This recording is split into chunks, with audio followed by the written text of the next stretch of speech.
طبعا البقاء لله في جدك يا استاذ شوقي. الباقية في حياتك يا متر، اتخطف والله، كان في عز شبابه، كان طول عمره شيخ. اه يا اخويا في عز شبابه وكان عنده 120 سنة بس وملحقش يتهني. رحمة الله عليه. احنا هنا الفتح على دلوقتي. روحك يا جدو، كنت طول عمرك شيخ يا جدو. بسم الله الرحمن الرحيم.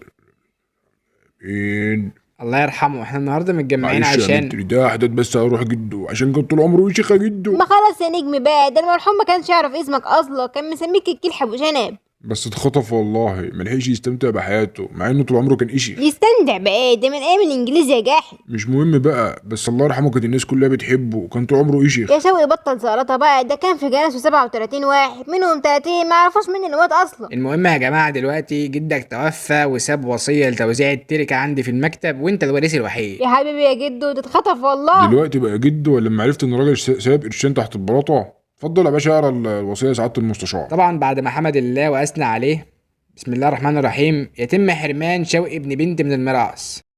ابلع يا اخويا، اول القصيدة كفر. لا بس كده يا جدو، ده انا كنت بحبك. اصبر بس. يتم حرمان شوقي ابن بنتي من الميراث الا بعد تنفيذ الخطوات الاتيه. خطوات ايه واحنا بنقدم على قرعة الحج؟ اولا يقوم شوقي ببناء مسجد في راس البر. الله يرحمك يا جدي، طول عمرك شيخ وتموت في البلبطه. ثانيا يقوم باطعام 60 مسكين. جدي انا عايز نطعم 60 مسكين، ده جدي كان مطلق ست عشان كانت عازمه اخوها على الغداء. ثالثا لا يتم توزيع قرص بعجوة رحمة ونور على روحي، بل يتم توزيع سندوتشات هوت دوج. الله يرحمك يا جدي، كان صاحب مزاج. طب ما قالش نحط عليها كاتشب ولا مايونيز؟ لا ما حددش والله يا استاذ. مش عاوزنا نوزع له حاجة ساعة كمان بالمرة، ده كان راجل كلح فعلا. سيبيني اكمل يا مدام ارجوكي. رابعا يتم حرمان زوجته سندس حرمانا تما من الميراث. احسن والله، ربنا يديم عدم القبول اللي بني، هبقى اقل مش هشوق لما يورث. اذا قام شوقي بتلك الشروط يضغط انتر ويتسلم مفتاح الكنز من الاستاذ ابو عبده المحامي. طب وبعدين يا متر هنجيب فلوس للكلام ده منين؟ اتصرف بقى يا باشا، ده بقول لك مفتاح كنز، يعني الكنز ده اكيد يستاهل. وهتجيب فلوس منين يا شملول؟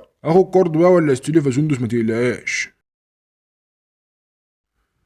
ازيك يا سعاده المستشار، عملنا كل الخطوات اهوت يا ريس. يعني عملت الجامع والمساكين؟ ما كله تحت اشرافك يا سياده الريس، انت نسيت ولا ايه؟ طيب تعالى لي بكره استلم مفتاح الكنز بتاع جدك وربنا يبارك لك فيه. اما الكنز نفسه فجدك كاتب في الوصيه ان الكنز مدفون في صندوق تحت السرير بتاعه، افتحه يا سيدي واتمتع فيه.